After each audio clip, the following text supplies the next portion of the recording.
নমস্কার বন্ধুরা, অর্পিতা রান্নাঘরে আপনাদেরকে স্বাগত জানিয়ে আজকের রান্না শুরু করছি। আজকের রেসিপি চিংড়ি শুটকির ভর্তা। শুটকি মাছ শুনে অনেকেই হয়তো নাক সিটকাবেন, কিন্তু আজকে আমি যেভাবে রান্না করব আপনারা অবশ্যই বাড়িতে এইভাবে বানিয়ে দেখবেন। কোনো রকম গন্ধ লাগবে না এবং খেতেও অপূর্ব লাগবে। তাহলে চলুন দেরি না করে আজকের রান্না শুরু করছি।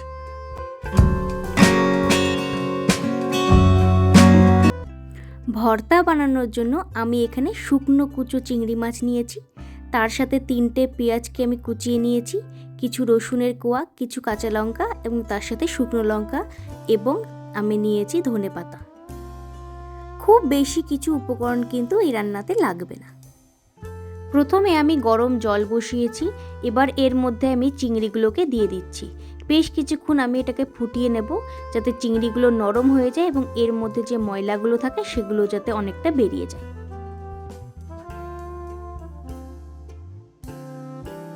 5 থেকে 7 মিনিট এভাবে ফুটতে দেওয়ার পর এবার আমি গ্যাসের ফ্লেম বন্ধ করে দিয়েছি এবং একটা হাতার সাহায্যে চিংড়িগুলোকে তুলে নিচ্ছি। যে কোনো শুটকি মাছে কিন্তু প্রচুর পরিমাণে বালি থাকে, তাই তাকে খুব ভালো করে কিন্তু ধুয়ে নিতে হয়। এখানেও আমি চিংড়িগুলো তুলে নেওয়ার পর খুব ভালোভাবে জল দিয়ে ধুয়ে নিয়েছি।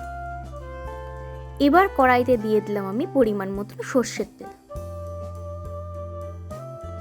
তেল গরম হয়ে গেছে, এখন আমি শুকনো লঙ্কাগুলো দিয়ে দিলাম।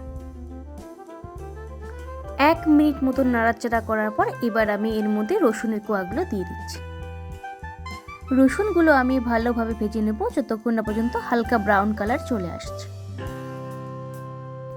রসুনগুলোতে হালকা ব্রাউন কালার চলে এসেছে, এখন আমি এর মধ্যে কুচানো পেঁয়াজগুলো দিয়ে দিচ্ছি, তার সাথে দিয়ে দিলাম কাঁচা লঙ্কা।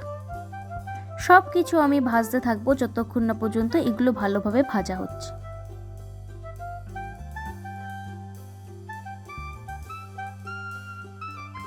দেখো, পেঁয়াজও অনেকটা কিন্তু হালকা ব্রাউন কালার চলে এসেছে। এখন আমি এর মধ্যে পরিষ্কার করে ধুয়ে নেওয়া চিংড়ি মাছগুলো দিয়ে দিলাম। তেলের সাথে সবকিছু একটু ভালোভাবে নাড়াচাড়া করে নেব।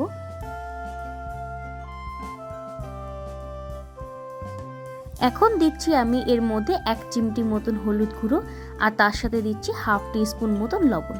লবণটা আমি এখন অল্প দিচ্ছি, পরে কিন্তু লবণটা আমাদেরকে আরেকবার দিতে হবে। সব কিছু আমি আবারও খুব ভালো করে নাড়াচাড়া করে নিচ্ছি এবং আমি ভাজতে থাকবো যতক্ষণ না পর্যন্ত এগুলোতে লালচে ব্রাউন কালার চলে আসছে, এবং খুব ভালোভাবে কিন্তু আমাদের এই সময় ভেজে নিতে হবে। আর এখন আমাদের গ্যাসের ফ্লেম কিন্তু মিডিয়ামে রাখতে হবে।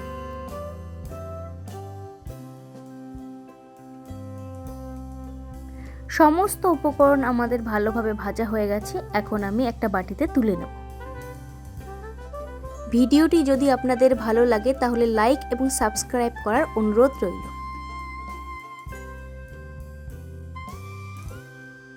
চিংড়ি মাছগুলো তুলে নেবার পর 5 থেকে 7 মিনিট আমি রেখে দেবো ঠান্ডা হবার জন্য। চিংড়ি মাছগুলো ঠান্ডা হয়ে গেছে, এখন আমি একটা মিক্সিং জার নিয়েছি, এর মধ্যে আমি সমস্ত উপকরণগুলো দিয়ে দিচ্ছি। তোমরা চাইলে কিন্তু শিলেও বাটতে পারো, তবে মিক্সিতেও কিন্তু খুব ভালোভাবে বাটা হয়ে যায়, সেটা কিন্তু আজকে তোমরা ভিডিওতে দেখতে পাবে। পুরোটাই একবারে দিয়ে দিলাম আমি এর মধ্যে। আমি কিন্তু কোনো রকম জলের ব্যবহার করিনি। দেখো কত সুন্দরভাবে এটা পেস্ট হয়ে গেছে। এখন আমি এর মধ্যে অ্যাড করছি অল্প করে পেঁয়াজ কুচি, অল্প করে ধনেপাতা কুচি, আর তার সাথে সর্ষের তেল। আমি এর মধ্যে লবণও অ্যাড করেছিলাম, কিন্তু আমি সেটা দেখাতে ভুলে গেছি। তোমরা কিন্তু তোমাদের স্বাদ মতো লবণটা দিও। সমস্ত উপকরণ একসাথে খুব ভালোভাবে মিশিয়ে নেব।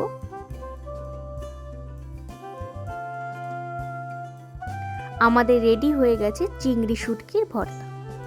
খুব সহজ একটা রেসিপি, গরম গরম ভাতের সাথে অবশ্যই ট্রাই করে দেখবেন, খেতে কিন্তু খুব ভালো লাগবে। ভিডিওটি ভালো লাগলে সাবস্ক্রাইব করে পাশে থাকবেন। ধন্যবাদ।